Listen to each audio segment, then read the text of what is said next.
नमस्कार दोस्तों बाहर पूरी तरह से अंधेरे के साथ साथ शांति छा चुकी है। तो चलिए आज की बेहतरीन कहानी को शुरू करते हैं। आज की कहानी है शीला नाम की लड़की की।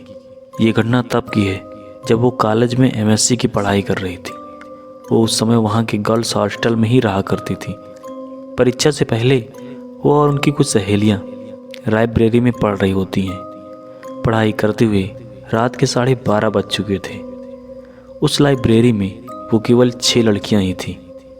लाइब्रेरी में सन्नाटा छाया हुआ था।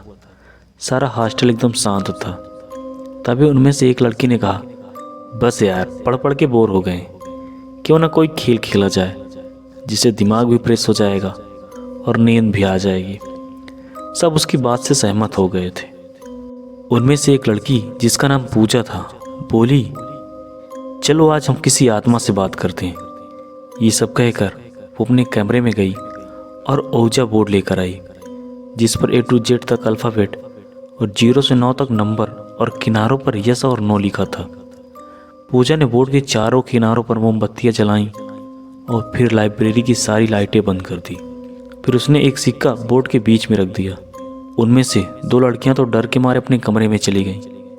बाकी चारों ने उस सिक्के पर एक एक उंगली रख दी।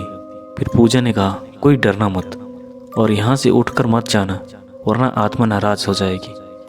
अब पूजा बोलने लगी, अगर यहाँ कोई आत्मा है तो प्लीज़ हमसे बात करो। लाइब्रेरी में अजीब सन्नाटा छाया हुआ था। अचानक लाइब्रेरी में कहीं से कुछ आवाज़ आई। उन्होंने सोचा शायद किताब गिरी होगी। उसी समय सिक्का हिला और रानी दीदी ने पूछा, ये यहाँ क्या हो रहा है? क्या यहाँ कोई आत्मा है?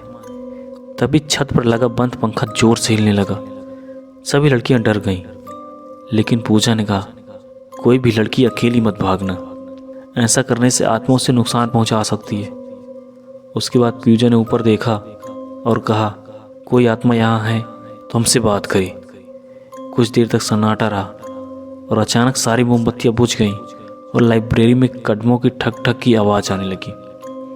सभी लड़कियां डर के मारे भाग गई थीं, लेकिन रानी दीदी पीछे रह गईं। अचानक उन्हें लगा कि जैसे उन्हें कोई पीछे खींच रहा हो।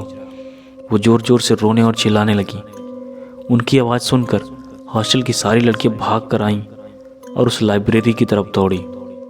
हॉस्टल वार्डन और सभी लड़कियों ने मिलकर रानी दीदी को बाहर लाया। इस घटना के बाद उन्हें आज तक लाइब्रेरी के डरावने सपने आते हैं और वो आज तक उस घटना को भूल नहीं पाई। फिर उसके बाद रानी दीदी का दिमागी हालत कुछ ठीक नहीं रहता था और वो आज तक ऐसे ही हैं।